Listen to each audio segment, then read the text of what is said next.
We are outside where I'm doing a simulation of some water that might be headed down a drainage ditch, headed down the road, headed into some of those drains that we encounter along our roadways. And so, as we take a look, I have a simulation here of potential water, some of the items that are going to represent for us plastics. And so, as we look at this, we're going to consider that our leaves and our pine needles and our broken up floating grapefruit actually represent some of the plastics that might be gathered as waste along the way that get swept up into that water.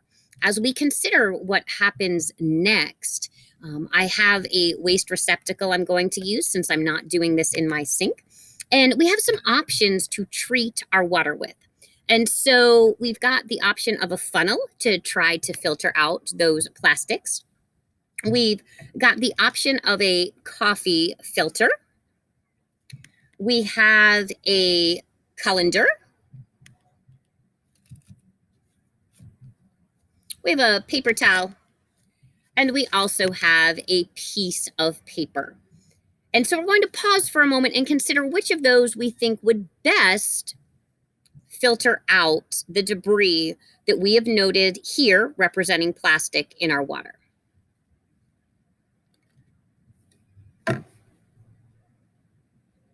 And the first attempt we'll make, we know that obviously a funnel is going to be too big. It's just going to be like a pipe that filters things through. So we're going to go ahead and take a first stab with the colander.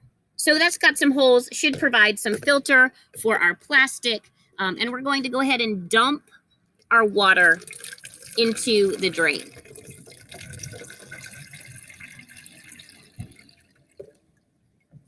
And it sounds pretty good. We might be feeling like, hey, we've caught most of our waste. As we take a look at this, we do have some of that waste here in the colander.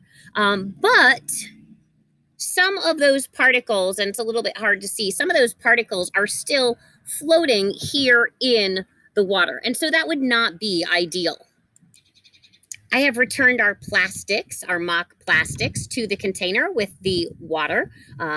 And I have our bucket again with us. There is a little bit of debris still in here.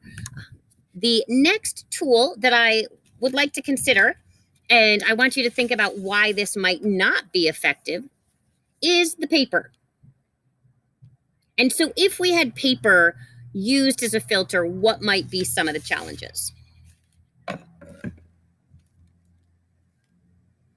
The final simulation I'm going to use is going to be a coffee filter, very much like paper. However, at the same time, it provides some porous opportunities. And I'm going to go ahead and cover our container, making sure I'm holding onto it, and then